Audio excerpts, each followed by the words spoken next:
भाई भैया please please please cool down cool down cool down.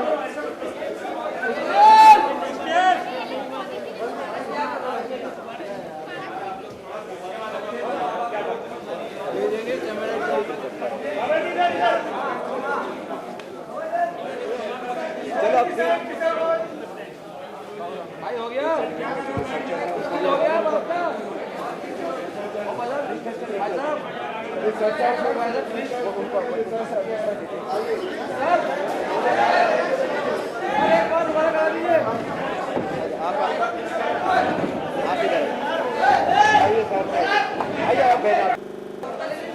चलो ठीक है।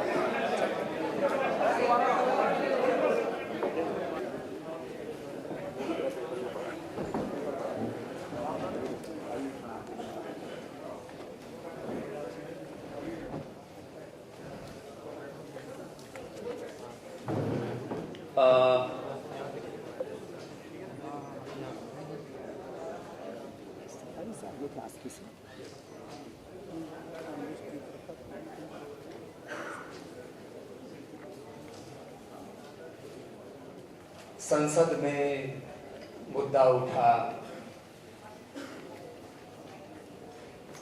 जैसे कि पतंजलि ने और बाबा रामदेव ने बहुत बड़ा गुनाह कर दिया, हमको 27 नोटिस भेजे गए और एक केंद्रीय मंत्री ने बयान तक दे दिया।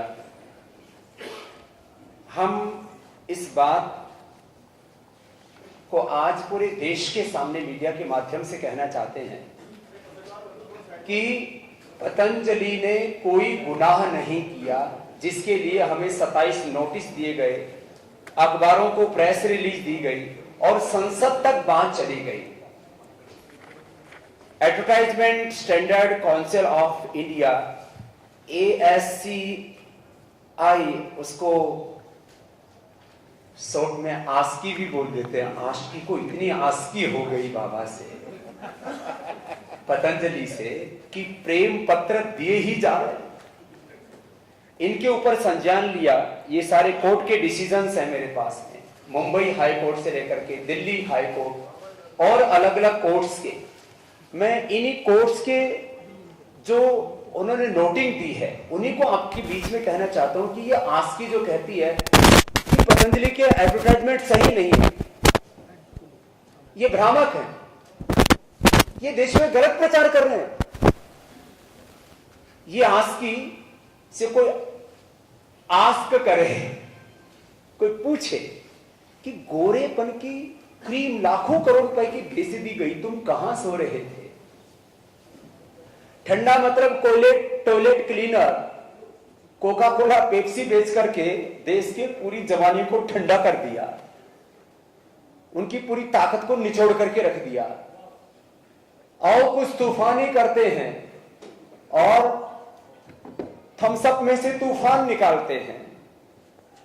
और एक गार्नियर नाम की कंपनी का जो विज्ञापन है, कहते हैं 7 दिन में 3 टोन विजिबल फेयरनेस, माने 7 दिन में तो गोरा ही कर देते हो। उनको कोई नोटिस नहीं जाते हैं और हम उनको कहते हैं कि दंतकांति इफेक्टिव है, तो उनको पेट में दर्द हो जाता है। क्यों?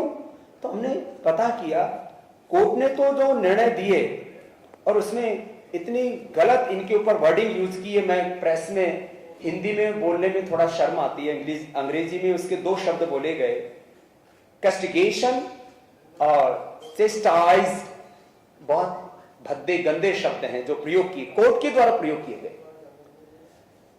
और कोर्ट ने कहा कि ये आर्टिकल 14 और 19 का उल्लंघन है और यहां तक कहा कि किसी को बिना सुने और अनसुना किए एक्सपर्ट डिसीजन तुम बार बार देते हो और बाज नहीं आते हो, तुम हो क्या? तो कहते हैं ये self appointed watch dog of public advertisement and similar material in print and media ये जो बार बार अपने नोटिस देते हैं कंपनियों को, खुद को कानून से ऊपर ही नहीं मानते बल्कि खुद को कानून समझते हैं। ऐसे आस्की वाले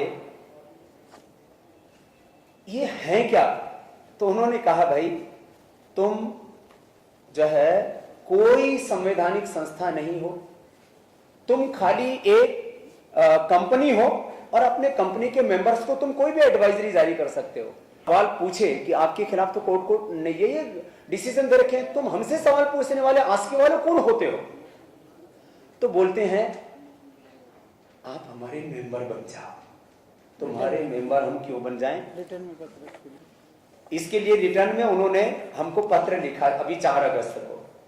तो हम आस्की के मेंबर क्यों बनेंगे? ये अभी उनका पत्र भेजा उन्होंने कि आप हमारे मेंबर बन जाइए। तो हमने कहा मेंबर के लिए वो कुछ भी कर सकते हैं। तो मेंबर, अब उनके मेंबर कौन है? इसके बोर्ड मेंबर हैं, ये एक सेक्शन 25 में एक कंपनी रजिस्टर्ड है और उसके शेयर होल्डर्स हैं ये Unilever, PNG, Pepsi, Colgate, Google, Nelson, उनकी ज्यादातर तो विदेशी कंपनियां मेंबर है। वही हमारे खिलाफ 7 दिन नहीं होते कि कोई ना कोई नया प्रेम पत्र आ जाता है।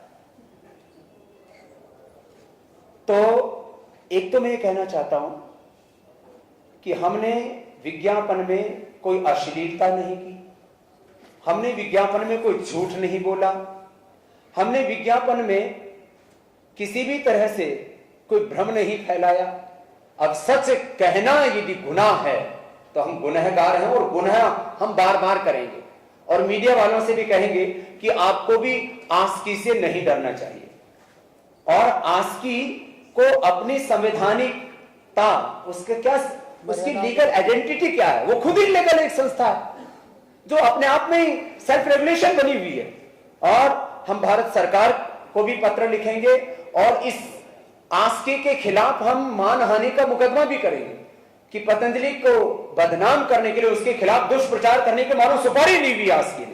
ये तो बहुत गलत बात है कि आप खाली विदेशी कंपनियों की गुलामी करके, उनको सिर पर चढ़ा करके, जो कि आज तक देश का धन लूटती रही है, एक ईस्ट इंडिया कंपनी जिसने हिंदुस्तान को लूटा और गुलाम बनाया। अब हमने अभियान चलाया कि आजादी तो हमने 70 वर्ष पहले पाली थी राजनीतिक रूप से, लेकिन अब आर्थिक आजादी, आर्थिक स्वराज, आर्थिक स्वाधीनता भारत को दिलाने के लिए आप स्वदेशी को अपनाइए। और उसमें भी पतंजलि को क्यों अपनाइए? क्योंकि पतंजलि आपको वर्ल्ड क्लास क्वालिटी के प्रोडक्ट देता है, लो प्राइस पर देता है, क्यों 100% प्योरिटी की गारंटी देता है। हमने तो एक बार यहां तक एक विज्ञापन में लिखा कि ज्यादातर ब्रांड बेसलेस और फेस, 7 दिन नहीं होते कि कोई ना कोई नया प्रेम पत्र आ जाता है। तो एक तो मैं ये कहना चाहता हूं कि हमने विज्ञापन में कोई अश्लीलता नहीं की, हमने विज्ञापन में कोई झूठ नहीं बोला, हमने विज्ञापन में किसी भी तरह से कोई भ्रम नहीं फैलाया। अब सच कहना यदि गुनाह है तो हम गुनहगार हैं और गुनाह हम बार बार करेंगे और मीडिया वालों से भी कहेंगे कि आपको भी आस्की से नहीं डरना चाहिए। और आस्की को अपनी संवैधानिकता, उसके क्या, उसकी लीगल आइडेंटिटी क्या है? वो खुद ही लीगल एक संस्था है जो अपने आप में ही सेल्फ रेगुलेशन बनी हुई है। और हम भारत सरकार को भी पत्र लिखेंगे और इस आस्की के खिलाफ हम मानहानि का मुकदमा भी करेंगे कि पतंजलि को बदनाम करने के लिए, उसके खिलाफ दुष्प्रचार करने के मानो सुपारी ली हुई आस्की ने। ये तो बहुत गलत बात है कि आप खाली विदेशी कंपनियों की गुलामी करके, उनको सिर पर चढ़ा करके, जो कि आज तक देश का धन लूटती रही है, एक ईस्ट इंडिया कंपनी जिसने हिंदुस्तान को लूटा और गुलाम बनाया। अब हमने अभियान चलाया कि आजादी तो हमने 70 वर्ष पहले पाली थी राजनीतिक रूप से, लेकिन अब आर्थिक आजादी, आर्थिक स्वराज, आर्थिक स्वाधीनता भारत को दिलाने के लिए आप स्वदेशी को अपनाइए। और उसमें भी पतंजलि को क्यों अपनाइए? क्योंकि पतंजलि आपको वर्ल्ड क्लास क्वालिटी के प्रोडक्ट देता है, लो प्राइस पर देता है, 100% प्योरिटी की गारंटी देता है। हमने तो एक बार यहां तक एक विज्ञापन में लिखा कि ज्यादातर ब्रांड बेसलेस और फेसलेस है, इसलिए किराए का चेहरा लाते हैं, उसको 5-10 करोड़ रुपए देते हैं, वो अपने शकल दिखा करके प्रोडक्ट बेच करके चले जाते हैं और उस कोई भी ब्रांड एम्बेसडर किसी प्रोडक्ट की गारंटी नहीं लेता है सुरक्षित होने की, हम गारंटी लेते हैं। और अनपेड ब्रांड एम्बेसडर है, वो तो पैसा लेकर के ऐड करते हैं। हां, अलग बात है कि पतंजलि का प्रॉफिट चैरिटी के लिए देने के लिए पतंजलि प्रतिबद्ध है। पतंजलि के करीब 97 के आसपास इनके पास शेयर्स हैं, आचार्य बालकृष्ण जी हैं, वो एक कानूनी आवश्यकता की पूर्ति के लिए शेयर होल्डर हैं, वो स्वामित्व के लिए शेयर होल्डर नहीं है। पतंजलि देश के लोगों की ताकत से खड़ा हुआ है और देश के लिए खड़ा हुआ है। आज तक किसी भी, चाहे वो यूनिलीवर है जिसने हिंदुस्तान का लीवर खराब करने की सिवा और किया क्या, चाहे वो पीएनजी है, चाहे कोलगेट है, चाहे वो तमाम तरह की, चाहे नेस्ले आदि दूसरी वो जितने भी ब्रांड्स आप देखते हो, कंपनियां देखते हो, उन्होंने कौन सा बड़ा चैरिटी का काम किया हिंदुस्तान में? जो सीएसआर फंड भी होता है वो भी हेरा फेरी करके उसमें भी घुमा देते हैं। पतंजलि ने यह तय किया कि जो सरकार के कानून है सीएसआर, वो तो सभी मान रहे हैं ना, हम पतंजलि से जो भी अर्जित करेंगे 100% वो राष्ट्र के लिए समर्पित करेंगे। और ये हमने श्रद्धेय आचार्य जी जो उसके पतंजलि के सीएमडी है, इन्होंने वो संकल्प भी लिख करके दे दिया है, अपनी वसीयत भी लिख करके दे दी, और उसकी जो भी कानून है, लीगल जो भी रिक्वायरमेंट है वो भी हमने पूरी कर दी।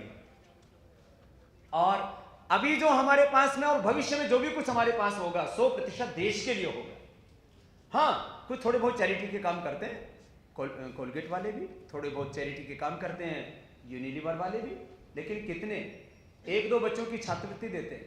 हमने तो कहा इस देश में हम लाखों बच्चों को पढ़ाने के लिए अभी शुरू कर दिया हमने काम आचार्य कोलम बनाने का। पूरे देश भर में लाखों बच्चों को पढ़ाने के लिए आचार्य कोलम बनाना। गो रक्षक कौन और गो भक्षक कौन है, इसके ऊपर एक बड़ी बहस चल रही है देश में, लेकिन हमने संकल्प किया कि हम गो माता को भी बचाएंगे और भारत माता को भी बचाएंगे और भारतवासियों को भी बचाएंगे। करीब 500 करोड़ रुपए हम गो के अनुसंधान, संवर्धन